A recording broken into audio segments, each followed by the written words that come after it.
Welcome back to New Rockstars. I'm Erik Voss. In The Mandalorian Chapter 3, The Sin continues this hot streak of solid, straightforward, Western-inspired Star Wars storytelling that has us looking over our shoulder thinking, yeah, this is actually good, right? I'm enjoying a Star Wars thing without complaint? Cool, just making sure. Of the 3 episodes so far, this one might contain some of the deepest cut Star Wars Easter eggs yet. And in addition to that, some really clever visual details that show how much craft is being put into these episodes. So let's break it all down, spoilers ahead. This episode opens with the adorable moment on Mando's ship, with Baby Yoda unscrewing a knob off a lever because babies want toys. I know, I really should be calling him something like Yoda-ling, because Baby Yoda implies he's Yoda's baby, or Yoda's clone, something that's not confirmed yet. But Yoda-ling, both the word itself and the sound it puts in my head, it sounds stupid. So deal with it until he's named, he's Baby Yoda. Cool? They return to the residence of the client, greeted once again by the gatekeeper droid. We saw one of these at Jabba's palace in Return of the Jedi. This episode often places the camera inside the baby's pod with him. In my breakdown of Chapter 2, I pointed out the parallel between Baby Yoda encased in the pod and Mando encased in his helmet. These protective shells that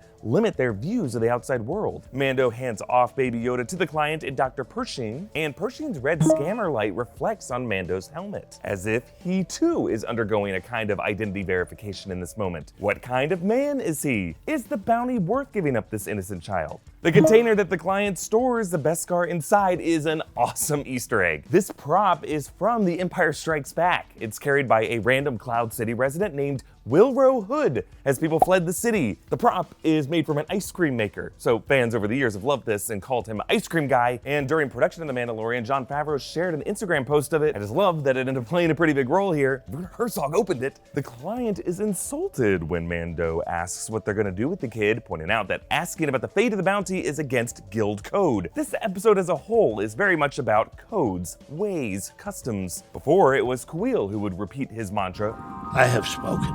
Now the Mandalorians repeat, this is the way. Now this episode's title is The Sin, suggests it's a sin to violate such ways and means. But we learn at the end of the episode that there's actually a greater sin that one could carry on one's conscience, the sin of inaction, the sin of letting evil go forward. Mando is challenged by this heavy infantry guy, credited in other places as Paz Vizsla, and I'm pretty sure this is voiced by Jon Favreau himself. Make it a little cameo. Our strength was once in our numbers. This Mandalorian is proud, angry over having to live like sand rats in secrecy, making deals with the devil to maintain their way of life. And when they fight, notice how their daggers vibrate. These are vibroblades, oft-mentioned weapons in the Star Wars universe. They have a current that maximizes cutting effectiveness. Mando tells the armorer about the Mudhorn, I guess that was its name, makes sense, that he defeated last episode, but since he was assisted by Baby Yoda, he refuses to make it his signet. So we learn that to the Mandalorians, signets come from a beast that you have to kill or tame. This actually stems from their ancestor, Mandalore I, who first conquered the great mythosaur of their planet. That's why the leaders of the Mandalorians bear as their signet the skull of the mythosaur. The armorer forges for him whistling birds, guided bullets similar to Yondu's Yaka arrow in the Guardians of the Galaxy movies, which he does command via whistling. And once again, during this forge montage, Mando is triggered back to memories of his family under attack. We see in this memory that the attackers are super battle droids. These were used by the Separatists during the Clone Wars. So here's my question. If the Separatist droid is the one that attacked Mando and his family, leaving him with a lifelong hatred of droids, who do we think rescued him here? Is it a clone trooper? Or someone we might know, like Anakin Skywalker? General Kenobi? Hello there. Or could his rescuer have been the great Yoda? Explaining his fondness for this young creature. Let me know who you think saved him in the comments below. Before I continue, thank you to ExpressVPN for sponsoring this episode. A VPN allows you to browse the internet with privacy without things like ad companies, hackers, spyware, any of these shady types tracking your data, secretly filtering your internet experience. ExpressVPN masks your IP address to make sure you aren't being monitored, so you can have that peace of mind. You can live life knowing Empire loyalists like Werner Herzog aren't tracking your movement and sending bounty hunters after you. Personally, I used ExpressVPN recently when I was out of the US, and I wasn't able to stream new episodes of Rick and Morty, but using ExpressVPN, now no one can filter what I want to watch online just based on where I am or what they decide I should have access to. ExpressVPN is the fastest VPN on the market and the #1 VPN service rated by TechRadar. And say you're in a different country, you might not be able to get access to everything on Netflix or YouTube or other streaming services. Thanks to ExpressVPN, you can avoid those weird restrictions and just watch everything you would want to normally, the way the internet should be, wherever you happen to be that moment. ExpressVPN lets you securely stream or download download content from anywhere at any time. It's less than $7 a month with a 30-day money-back guarantee. And you can get 3 extra months free by clicking on the link in the description and visit expressvpn.com/newrockstars. Moving on, Mando returns to his guild leader, Greef Karga. He has been paid well in Beskar too, something that gives Mando pause, because in his eyes, every piece of Beskar is a stolen natural resource from his home world that belongs to his people. So later, shooting him in that piece of metal seemed like kind of a stinging reminder of that. Mando's next target is a Mon Calamari, whom Greef describes as a nobleman's son. Perhaps that nobleman could be the war hero Admiral Ackbar, though it's a little racist to assume all Mon Calamari are related. It's a trap! Greef says that the bounty hunter is on the ocean dunes of Karnak. Karnak could have gotten its name from the Karnak temple ruins of Egypt. I appreciated Mando's diss of the New Republic.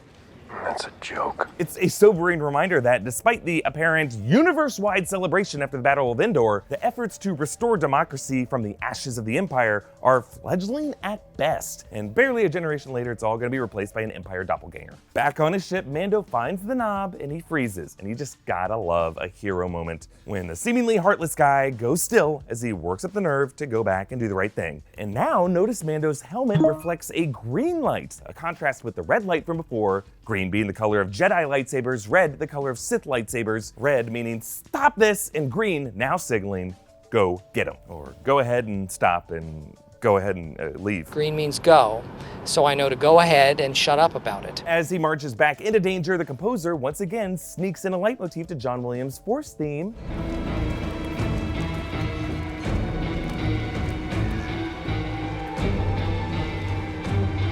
Mando spots the discarded pod in the garbage. I pointed out before how that pod was designed to evoke the shape of an egg. And now seeing this empty eggshell in the trash reminds Mando of how his previous clients handled that egg bounty.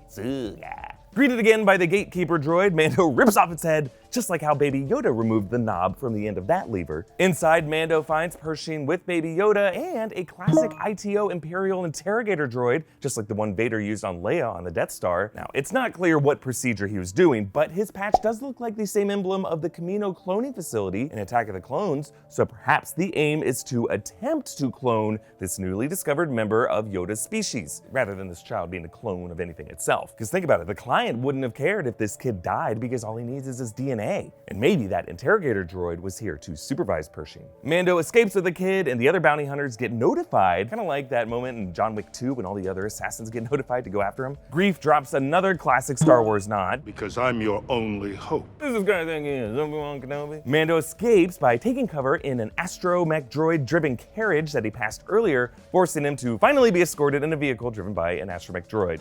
No droids. He gets bailed out by the other Mandalorians on jetpacks, including Paz Vizsla, who later soars behind him, gives him a salute, which with this being Favreau has gotta be an Iron Man shout out, right? And coming full circle with the opening scene, Baby Yoda finally gets his ball. And if you listen closely, you can hear he lets out this tiny little giggle, reminding us of the moment that we first met one of these things back on Dagobah, similarly laughing it up as he played with the stuff that he shouldn't be playing with.